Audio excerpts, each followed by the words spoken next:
Welcome back, everybody, for another episode of the Big O Podcast. Today, I am joined by a returner to the show, and who I'd like to think of as a friend now with everything that's going on with COVID and the Raptors and sports, and we've been in communication for a little while, but he agreed graciously to come back to the show after thankfully sending me the hard-earned BR betting hoodie, Mr. Cabbie Richards. Cabbie, how you doing today? I'm wounded, emotionally wounded, because the Raptors lost Game 5 to Boston. It was a good old-fashioned butt-kicking, 111-89. I don't feel good about it. I'm optimistic for Wednesday, but as I think I don't know who was broadcasting with Stan Van Gundy. Maybe it was Iron Eagle, but he said 82% of teams that win Game 5 that were previously tied 2-2 go on to win the series. So history is not on Toronto's side, but it wasn't on Toronto's side last year. So hopefully there's still some lucky bounces and some lucky plays that will go in Toronto's favor moving forward against Boston. I'm emotionally wounded. Yeah, it's a lot of people were a little bit nervous, going down 0-2 to the Celtics. Very reminiscent of what happened with Milwaukee. Obviously going down 0-2 to them and then coming back and being able to close it out. Boston was interesting. I mean, to talk a little bit about the playoffs going on, Celtics, the Raptors, they swept. So they were going to be pretty evenly matched, pretty healthy going into this matchup. And then Boston sort of ran away with Game 1. Then the Raptors had a close Game 2 and then found a way to win the next two. I don't want to say fairly convincing. I think Game 3 was convincing. Game 4, Game 3. Well, yeah, that was a really nice play by Kemba. Game 3 was not convincing. Game 4 was convincing. Game 3 won by the skin of our teeth. But I mean, listen, it takes championship teams in order to go down that road to win those type of games, right? I mean, you don't just cruise to the finals going 16-0. I mean, that's obviously the goal. You win 16 games and you're good to go, but you're going to have to face a little bit of adversity, and Toronto's facing that right now. My preseason prediction was Lakers Celtics. I am more confident in the Celtics getting to the finals than I am right now with my own Los Angeles Lakers. What are your thoughts on what's going on in the West right now? Well, Houston is like an interesting team because they play a spread 5. They don't really move that much on offense, but in transition, they're quick. Yeah. And James Harden is unguardable one-on-one. Yeah. Like Russell Westbrook was a monster, like was having huge performances in mid-January. And then he gets COVID. James Harden gets COVID. So we don't know how, it's affecting their lung capacity. Yeah. Harden seems to be like playing normal. Like it hasn't affected him. But then but Russell is just like, He said himself he's got to go back after Game 2. He's got to go in the film room because he feels like he's just running around out there to figure out what's happening. My guy took 7 3-point shots, which he hasn't taken that many since Christmas, and he hit 1. Like Russell, like as stars like him or Rondo get older, they don't like the long distance shooting like goes quick, and we're seeing that in this series. I like Houston as a dark horse against LA. Because if you line up both teams on the baseline, you start picking the best players, LeBron, Harden, AD, like after those 3, the next like 5 or 6 players are going to be Houston Rockets. So I think they're more talented than LA, but then you have obviously a generational talent like LeBron who can turn it on from time to time. Right. It's unrealistic to expect him to turn it on all the time because the guy is 35 years old and in year 17, but he still has the capability to turn it on every once in a while. So I don't know, man. I like Houston in like 6 games, but I'm totally in the minority as far as fans that actually think that the Rockets can pull it off. Well, I mean, a lot of people criticize the Lakers as like an offense that just doesn't know what they're doing. Sure, they have 2 of the top maybe 5 best players in the league on the same team, and yet not a lot of people were confident. They didn't play that great in the bubble. They definitely didn't have a great start to their Portland series. They got exposed in game 1 against Houston. But it's interesting because you said LeBron being 35 years old. Another guy in the series who's 35 years old, PJ Tucker.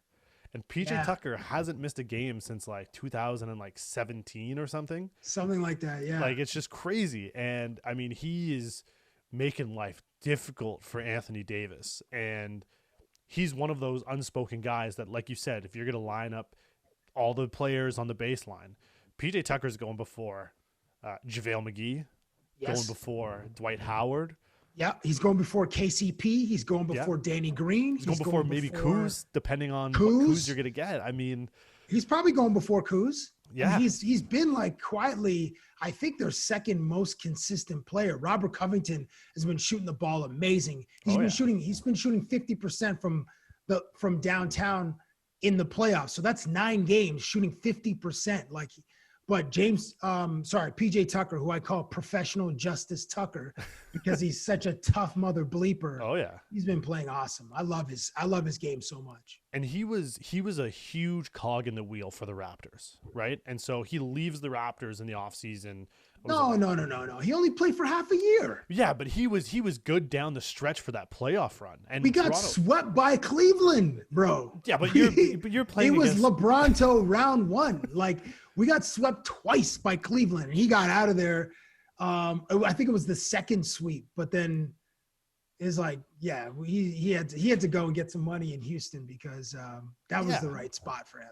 And well, listen, whether you played LeBron in the playoffs or you played Paul Pierce in the playoffs, the Raptors weren't getting by either of those guys, depending on whatever team, whether it was the Miami Heat, Cleveland Cavaliers, Brooklyn Nets, or the Celtics. Whenever those two guys got into the playoffs against the Raptors, unfortunately, it was just a wrap. Those guys were the Raptors stopper. 50-plus wins didn't matter to them. It was over before 6 games normally. I don't feel good about this. Okay, let's bring it back a little bit. The one good thing. I don't want to say the one good thing. I never want to talk about a player's injury and say it's a good thing. Giannis is going down. He gets injured, rolls the ankle. Milwaukee almost seems to get a boost from him not playing. And then last week there's the little Twitter universe goes off. The best or the worst kept secret is that Toronto is one of 2 teams that they believe to be favored to land Giannis next offseason. As a Raptor fan, you saw what happened with Kawhi. Do you think bringing Giannis into the Raptors mix with what's going to be Spicy P, probably OG, probably a signed long-term Freddie, a Norm, I think, who's in the last year of his deal, I think, at that point. Yeah. Is that a good fit for Toronto to bring a guy in like Giannis? What? That'd be, well, obviously as a fan, that'd be incredible. But if you look at the pieces and the coach and the culture, it's right there with the Miami Heat. It doesn't have Toronto doesn't have the legacy, obviously, that the Miami Heat culture does. And certainly Pat Riley, who's been an executive of the year, he's a Hall of Fame coach and likely a Hall of Fame executive. Well, he is. If he pulled off getting LeBron and Chris Bosh to join Dwayne Wade, he's a Hall of Fame executive. So culture is like not on the same level, but it's in the same ballpark. There's also rumors that like Dallas is going to make a run for Giannis. I mean, every team would love to have Giannis. For sure. And then Golden State would make a run for Giannis. But, with Giannis's relationship with Lord Jedi Ujiri, who helped his family either get settled in Greece or there's some history, which I need to read deeper in. There's some history between the families. And I'm sure that means something because, I mean, Giannis was virtually unknown until he was like 17. I mean, this skinny kid from Athens who, grew into like this unicorn.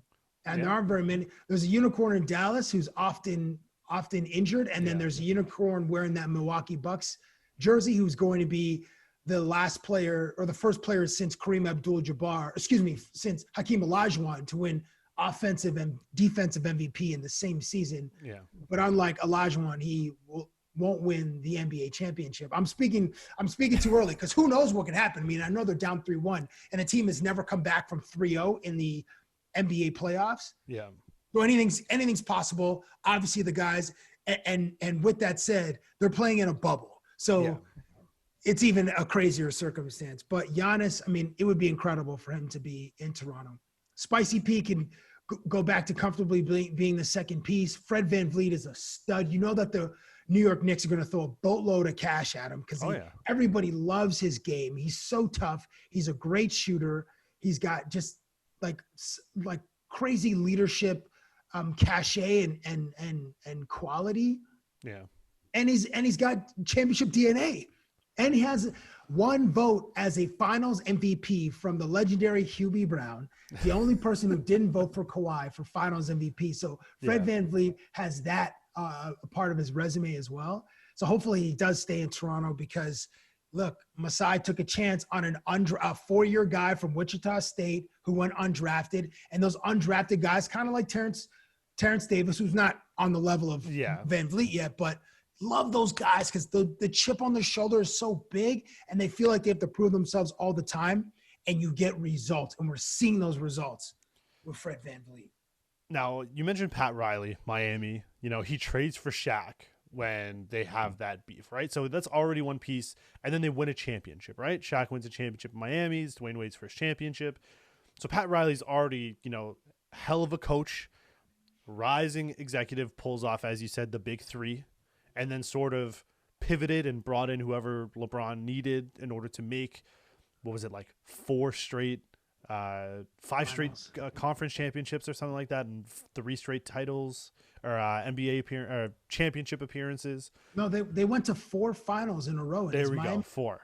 Yeah. And so he's there. Now, if Masai pulls off arguably the greatest offseason in sports, where you bring in a guy on a 1-year deal, uncertain if he's going to sign, but you ultimately get the job done in winning a championship and continue to build the culture of the Toronto Raptors, right?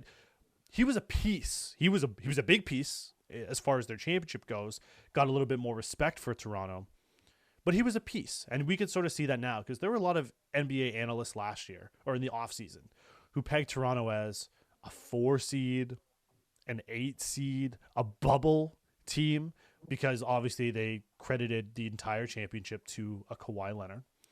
And Toronto sort of decided to use that as motivation and inspire Kyle Lowry, really led this team in the fashion that he got to see when Kawhi was here. Very about his business. We're here. We have a job. We're going to prove to everybody that it wasn't just Kawhi that brought this championship. And I'm not going to count Toronto out right now. Yes, they're down 3-2, and yes, they got beat quite convincingly. But there's a difference to this team. I thought going into the bubble and even leaving at the end of the sort of play-in rounds, finish the season, the Raptors were the best team in the bubble. I might shift and say that the Miami Heat, based on what they've done, might be the best current team in the bubble. The way that they've sort of handled their business, and Jimmy Butler has led that team, and Tyler Hero is playing hero ball, just making everything under the sun. If there was a team outside of Toronto, and you can pick the rest of the field in the NBA playoffs, who would you say right now is the best chance to win the NBA championship? Well, Miami is probably at the top of the list. Miami or the Clippers. We'll see tonight. I mean, I don't know when this is being posted, but as we're recording this, the Clippers are playing the Denver Nuggets in Game 3, and the Clippers, as constituted, are probably have the most talent. Miami is playing the most cohesively, and Jimmy Butler will have one game where he scores 40, and the next game he scores 10, but he's surrounded by shooters: Duncan Robinson, Tyler Hero, Jay Crowder, and Bam Adebayo. Is like, it's a bad man. Underrated. Like, actually, I don't know if he's underrated, but he's just not a star yet. But he plays, but he's an unbelievable player. And then you have Goran Dragic coming off the bench, and like the ultimate heat check guy who can give you 25 a night. So I like Miami.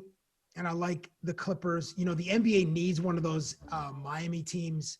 Yeah, One of those LA teams to be in the finals just for sure. like, just for the for the marquee, for the billboard. Like Yeah. it's an LA market. You know, the Boston market is huge, big media market. South Florida is not a big media market, but it has enough. I mean, Jimmy Butler, I think, is enough of a star where they can make something of it. But Clippers and Heat, I think they're like 1 and 1A. If I'm not taking the Toronto Raptors, which I am emotionally picking the Toronto Raptors because I was born in Toronto and I am a fanboy. Now, so it's interesting because I had posted on Instagram asking for anyone who had any questions that they had for you. And a friend of the show, Mr. Nate Deasy, good high school friend, wanted me to ask you if you ever get tired of the U.S. media consistently disrespecting the NBA champion Toronto Raptors.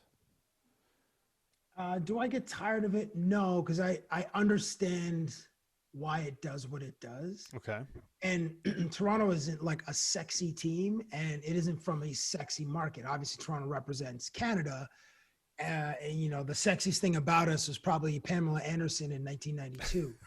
But, you know, as a storyline, as a narrative, you know, the NBA is like one of the best entertainment products in the world. And its biggest stars play in the United States, and its biggest star wears number 23 for the purple and gold. So I understand it. It's annoying, but I understand why they, but the basketball pundits, like the actual people, the analysts, the people that know basketball, give the Raptors their proper due and their respect. They're just not at the top of the lineup of the shows like Get Up or First Take or SportsCenter. But the former players or the coaches or the GMs that know basketball, they definitely know how great the Raptors team is and how I don't want to say underappreciated the team. And then Nick Nurse is like a modern day wizard when it comes to schemes, making adjustments, and getting his players ready to play. Unfortunately, today it wasn't a shining example of that, but there have been, obviously, Nick Nurse, Coach of the Year, his resume is cemented. Yeah, well-deserved Coach of the Year. I mean, as you said, you know, NBA pundits give the Raptors sort of the credit that they deserve, or at least more credit than some of the other U.S. markets, maybe. But the one person who always goes to bat for the Raptors, I think sometimes may work against it, is Sir Charles Barkley. You know, he's been a fan of the Raptors. He's always given them the credit that they sort of deserve. But again, when it comes from Sir Charles, sometimes it's taken with a little bit of a grain of salt and maybe not given the respect that it actually needs. Because, I mean, listen, he knows basketball. It's a curse. When Charles says, I guarantee, he guarantees whatever team comes out of his mouth is going to lose.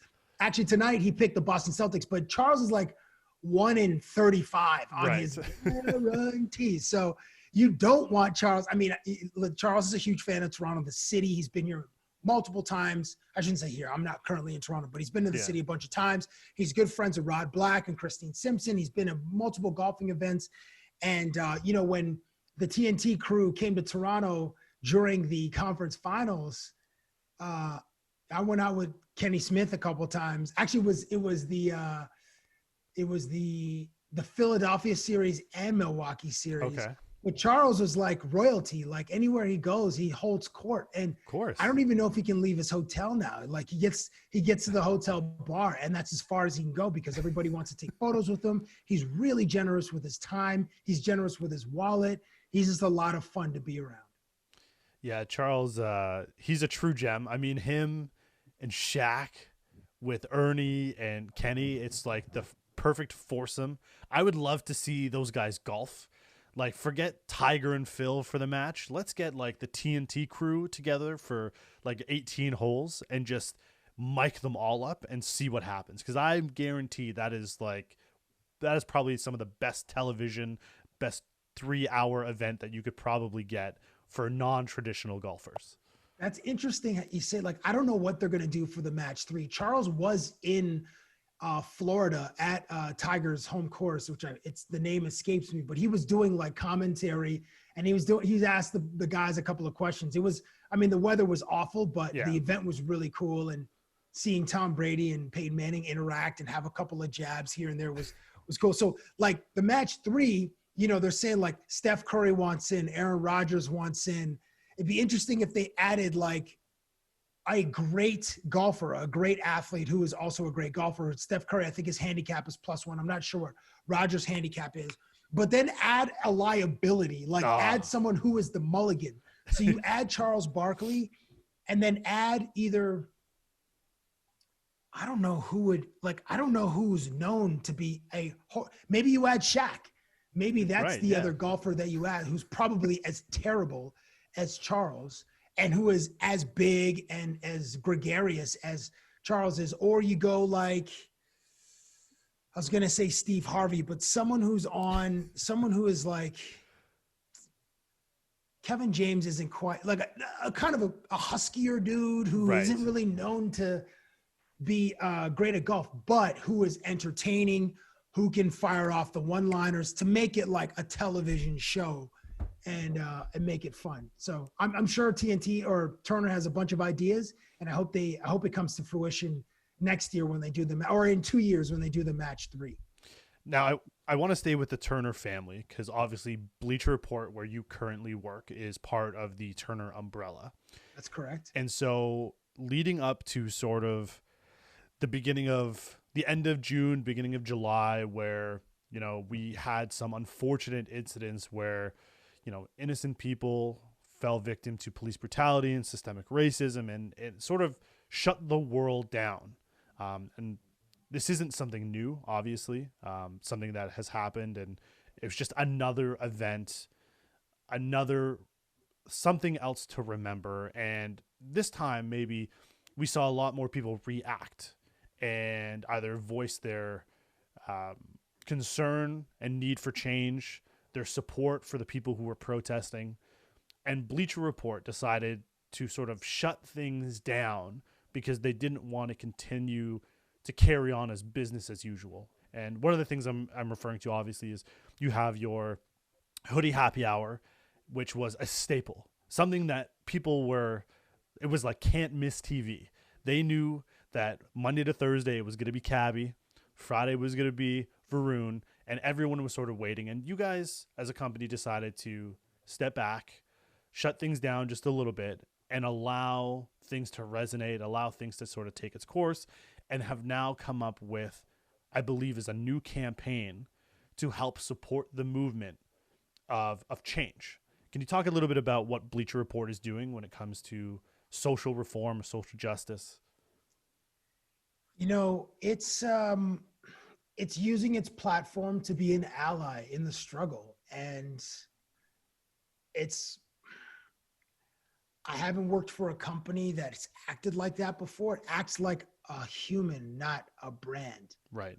And I know there are obviously hundreds of people behind the brand, but as far as the leadership goes, like there were a bunch of internal meetings where people were listening to the executive level, listening to people of color. Like it was a time where, white executives and people on the leadership team, they just stood back and they listened.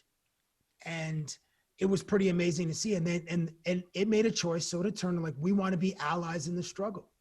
So they are, and around the time that, unfortunately, Mr. George Floyd was murdered and Breonna Taylor was murdered, the Bleacher was trying to elevate and amplify the voices of people in the community and people who have sort of the biggest platforms and who are using their platforms, I believe, in the right way. And they're on the side of history, like a lot of the athletes and the entertainers, specifically the athletes. I mean, it's unfortunate that we always look to them to try to solve our problems, but they understand that they have a big voice in trying to solve some of these problems. And it's not going to be solved overnight. We're talking about sweeping changes that will take decades and generations to break apart the system where there are inequities in the way that some people are treated and some people have privilege. So it was inspiring to see that Bleacher was on the side of the people and listening. Right. Whereas a lot of, and some companies they put out kind of safe and benign messages. We're against racial injustice. And I don't think anybody came out as hard against anti-racism than Ben and Jerry's ice cream. Like that brand, they were like, it was incredible what that brand put out. I think it was like 4 or 5 pages on a tweet or an Instagram post. But I was like, I am with this. I'm buying this ice cream. And I don't really eat ice cream that much, but Ben and Jerry's is getting my money. But like, it was an important time for allies, important time to listen, and it's an important time to stand with people that, together, there's strength in numbers and things. And in those numbers, with enough pressure on senators, legislators, mayors, that substantive change can be made. And I'm optimistic that sweeping changes with police unions and accountability and punishable, some of these crimes will be punished by actual jail time. I believe I'm optimistic that that'll happen.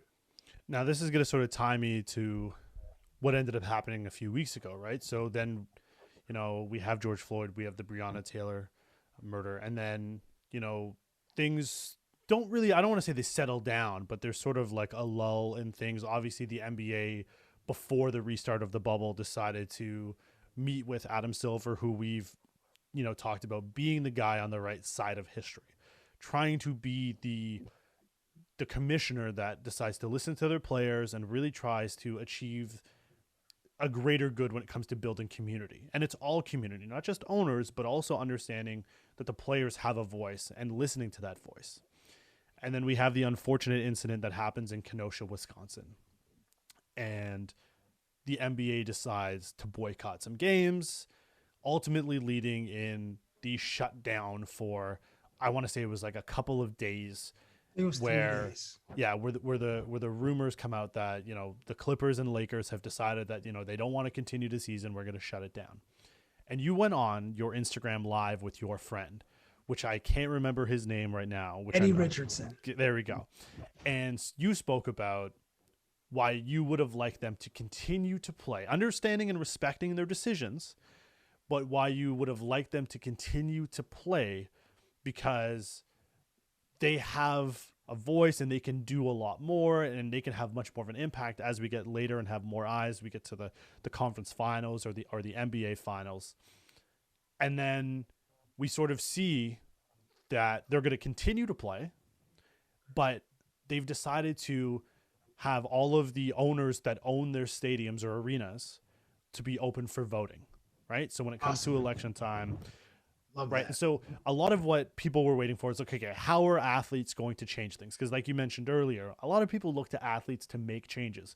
They're just human beings. Yes, some of them have platforms, and thankfully a lot of them use their platforms for good. But it's kind of hard, when you're an NBA or an NHL player or a baseball player, it's hard to think, what kind of impact can I really have when it comes to changing something that has been systemically built into our country since the beginning, right? If you look at it, it's really been there from the very beginning. It's how do you change something like that? And then we see, like I mentioned, the arenas that are owned by the owners are going to be used for voting stations. We saw player representatives say that they are going to register their entire coaching staff and players to vote come election day.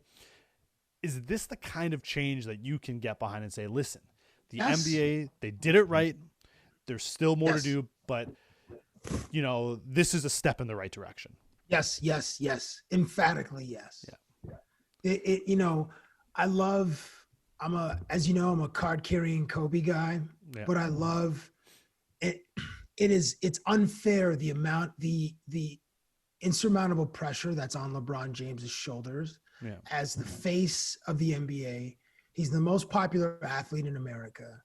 He's probably top 5 in the world. There's, 4 soccer players from Ronaldo, Messi, Neymar.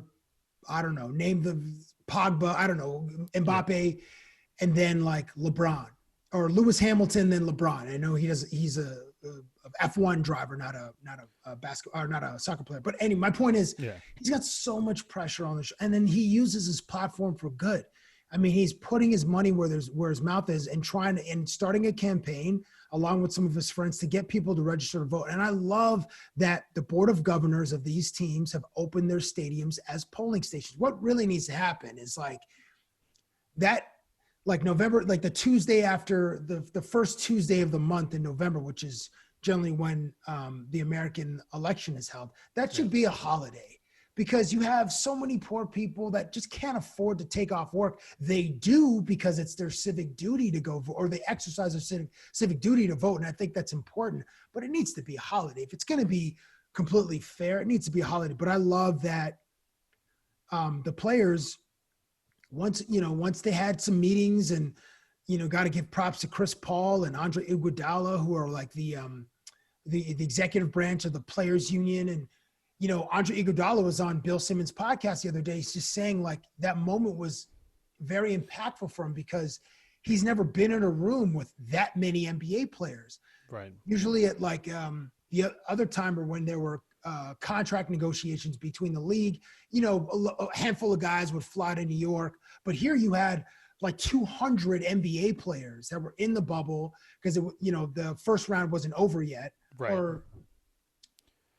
No. Or wait, no, maybe the first round was. No, because Oklahoma City went to Game 7 with Houston, and I think that was after the restart. And Milwaukee was going to play Orlando in Game 4 or something like that. So yeah, it was still, so 16 of the 22 teams were still in the bubble. And anyway, it was. I love that, when cooler heads prevailed and Iguodala was saying, he hasn't seen that many. There were so many proposals that players had that they brought to the table that, they consolidated to give to the board of governors and say, hey, in your markets, if we are really partners, then we want you to do this for us. And we know that you hold an incredible amount of political weight, obviously financial weight in your individual markets. And we need you to represent us when you go to have these meetings with your senators or your governors.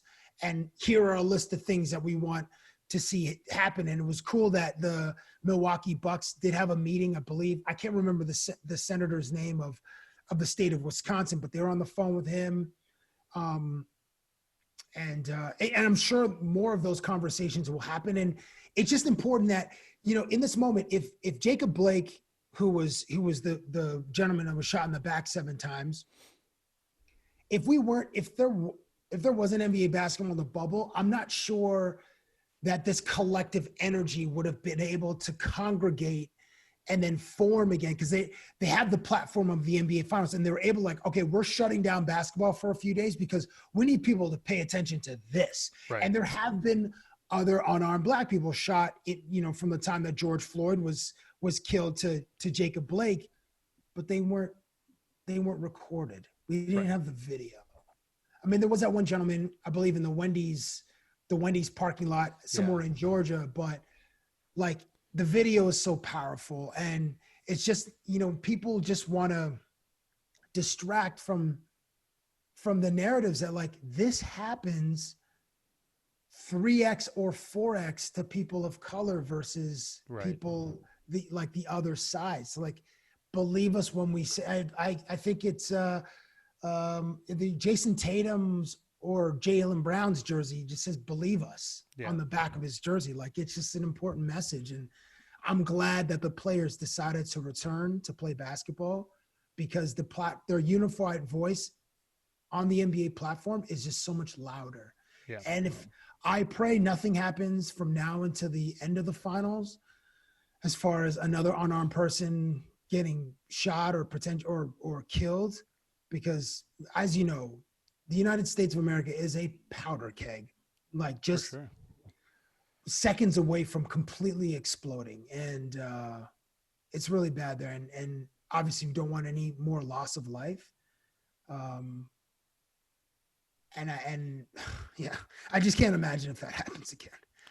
But if it does, then they have their voice, and a lot of people listen to these to these men because and women. I shouldn't just say the NBA, the WNBA. Those athletes have been doing work in the community, not celebrated like the players in the NBA, but doing like incredible work. So they should also be recognized for their efforts as well. I mean, shout out Maya Moore, right? Maya Moore, yeah. Like left at the height of her career. She was an MVP and working on prison reform. Like she's a hero, legit hero. Yeah, she's taken 2 years back to back out of her career to go and to do something with her platform, to do the right thing. And she was able to help, and I can't remember the gentleman's name, but she was able to help him get out of prison for something that he was wrongfully accused of. Yep. And it's not to say that, you know, everyone should, you know, LeBron James should take a season off to do it, but listen, she had the platform, she did what she, you know, felt was right. She was able to help an innocent man. LeBron James has been using his platform, like him or not. He has done amazing things. Forget, you know, the 35-year-old basketball player. As a human being, I don't think there's anyone out there right now that has used their platform for as much good, considering the amount of pressure that someone like him has. And he's not afraid to make a mistake, right? He's going out there to do the right thing. He may not say the right thing all of the time, but he's able to get it right more often than not. And that's something that people always look to for generational players. They're a talent on the court, but what are they going to do for, you know, the world? We had the Muhammad Ali, greatest fighter at the time, gives up his prime because he doesn't want to fight in a war he doesn't believe in. Right. And so, yes, I'm making the comparison of Muhammad Ali and LeBron James because I think based on their profession, their skill level, where they are in their career, and the fact that they are standing up for injustice, those are the type of things that get remembered way beyond your basketball legacy, you know, stops whenever you retire. Ron built a school. Like that's part of his legacy. It might be, we might have, you know, that school might produce 35 future astrophysicists who are able to create technology or identify some body of stars in our galaxy that, or create some technology that we're able to get to Mars faster, or, you know, like that's an incredible legacy, like his own money and working with the state of Ohio to open up a charter school, the I Promise School. Like that's amazing. I mean, we love Michael Jordan for his excellence, but I love LeBron for his influence. And I can't, I just have so much respect for that man. Yeah, listen, their school scored in like the highest percentile, and actually came to an agreement with like Akron University for their inaugural graduating class. All were like guaranteed scholarships or admission, dorm and food, everything paid for like the first 3 years. So I mean, it's incredible. That's incredible. Incredible. Now I do want to sort of get to a lighter note. That was a little bit heavy, but it was one of the things that I'd been talking to you about, and I really wanted to sort of get your opinion out there. I know you're very passionate about things, and people appreciate your opinion. So I wanted to make sure that we were able to sort of showcase that. But I reached out to two of your friends, Mr. Tim McAuliffe and DJ. Okay. And so you know what's going to happen now, because I reached out to you when I was talking to those fellas. And it's story time. So Tim McAuliffe had nothing but really good things to say about you. It was really hard. It was like trying to get blood out of a stone. I asked him, I'm like, listen, can you give me a story? He's like, yeah, you know what, Cabbie, he makes everyone around them better. Like, no matter what it is, his smile, his demeanor, his work ethic, he just makes everyone better at their job. That's it's this true. Is fugazi. Like it's nice, but it's false.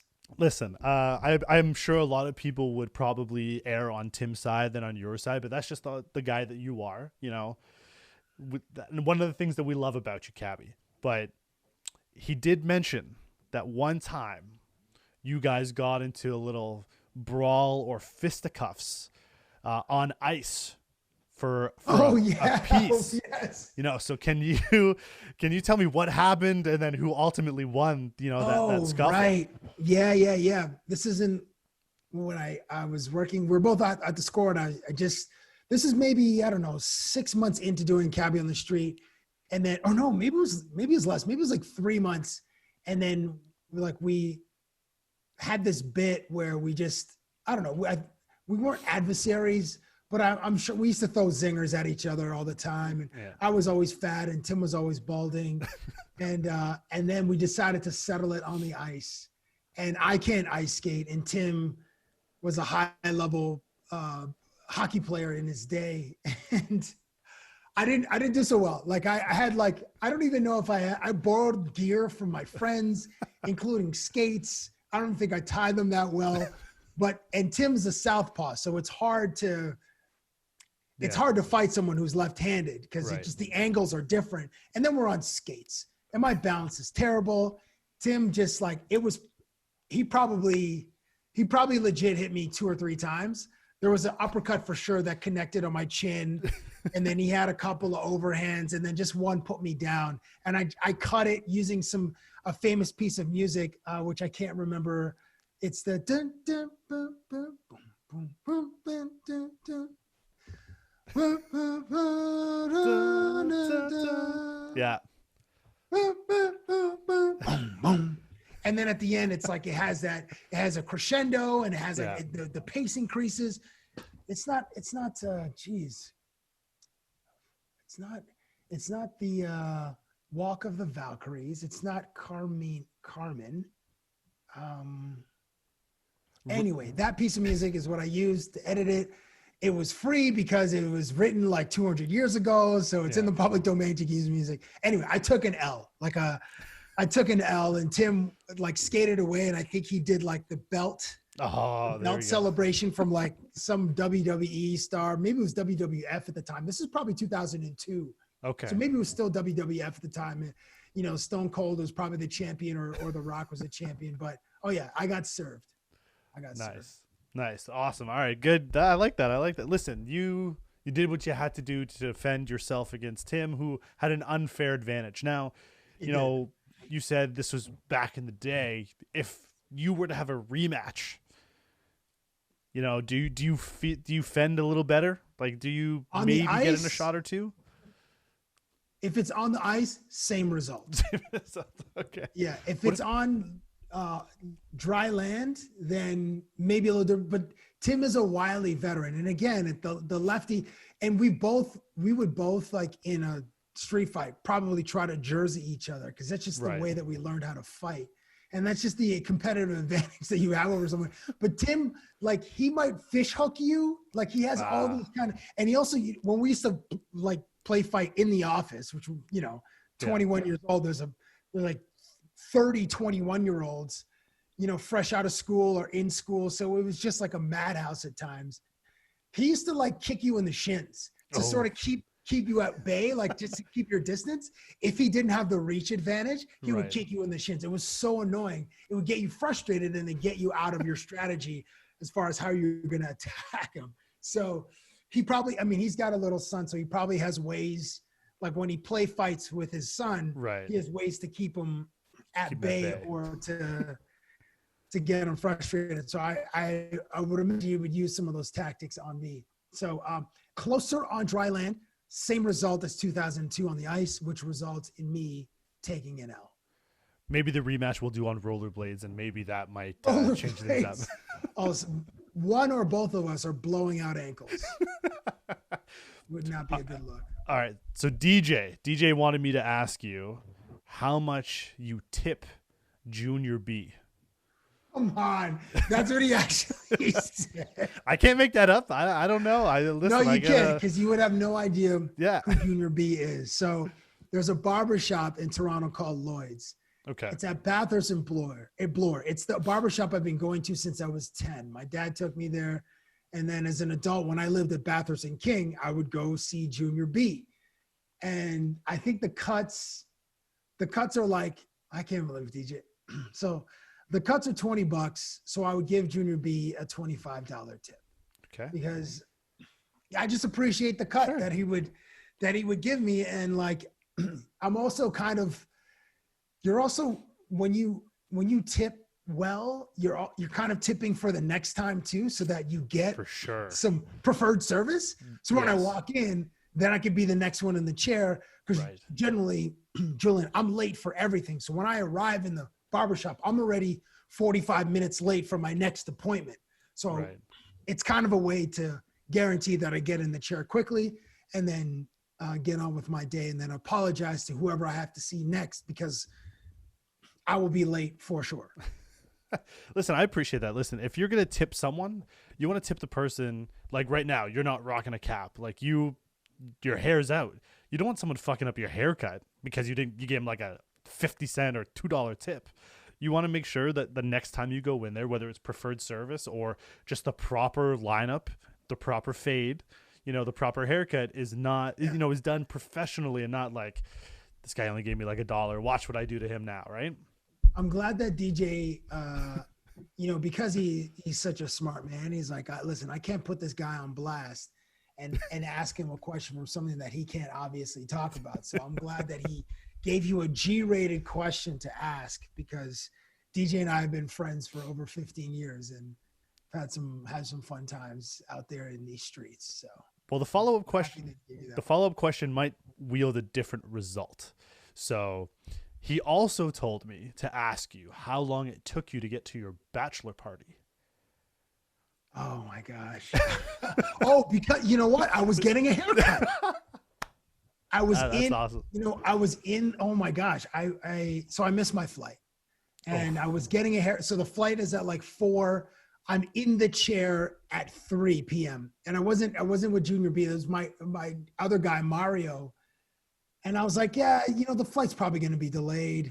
It wasn't delayed. I missed the flight.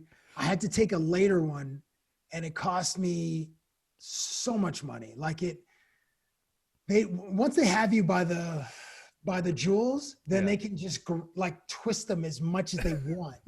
And the ladies at the counter are always so nice. But then, like, when they dropped actually, the lady wrote down 2 prices, like, had to write them down, didn't even say them audibly, just so that to lessen the blow. So That's she wrote $1,600, and then she wrote $1,700 on a piece of paper. I'm like, which one gives me more leg room? She's like, the one with $1,700. I'm like, well, if I'm going to spend this much money to get to Sweden, I might as well have more leg room on the way. So it was one of the most costly mistakes that I've ever had to pay for in my life. Wait a second. I think we buried the lead here. Your bachelor party was in Sweden? Yeah. Oh, no, sorry. No, bachelor party. No, that was the one he's talking about was my 40th birthday. We went to Sweden and Copenhagen. That's the one I missed the flight because I was getting a haircut. But my bachelor party was in Colombia. But that one went off without a hitch. We all made it to the airport. I think it's because I went with my friends and I wasn't like left to my own devices. That's why I made it on time.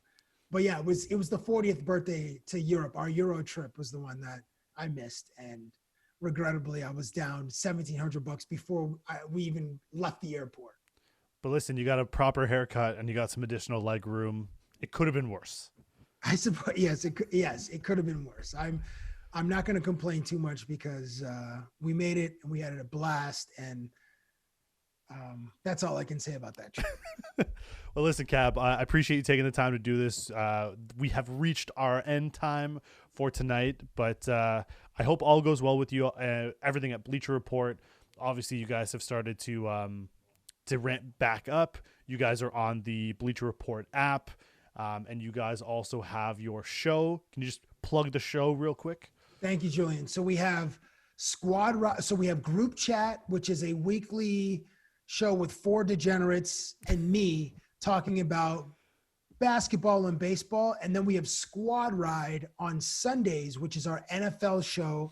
Again, it's me and like 3 or 4 degenerates talking about the NFL. So I got to prep. So Group Chat is either Tuesdays or Wednesdays, and then Squad Ride is every Sunday. So if you guys want to catch some degenerates talking about gambling and a chance to win one of the hoodies that Julian has, then check us out on the Bleacher Report app. That's right. All right. Last thing before I let you go, because I know we're tight. Not NBA champion, NFL, Super Bowl. Who are your 2 teams? Who are you winning? What's the best odds to pick right now? Boy. I put you on the spot. I like Seattle out of the NFL, out of the NFC, Yeah. because they're a long shot and I like the long odds for that payday. And in Okay. the AFC, it's so hard to go back to the Super Bowl. So I don't think it'll be Kansas City. And it probably won't be Baltimore. Ooh.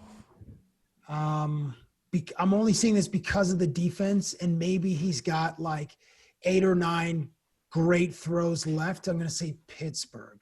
Wow, Ben So Pittsburgh and Roethlisberger. Seattle, a rematch of the 2005. No, that was Pittsburgh and it was Pittsburgh, Seattle, but it was in Detroit. The 2005 Super Bowl, which Pittsburgh won, and Roethlisberger had a terrible game. I think he was in his second year, but that's my free prediction, which will likely not happen. Listen, we'll roll it back around Super Bowl time. We'll see if he came close. All right. Thank you so much, man. Cabbie, appreciate you spending the time. For your host, Julian Ortiz, and my guest, Cabbie Richards, thank you for watching and listening. Have a great night, everybody.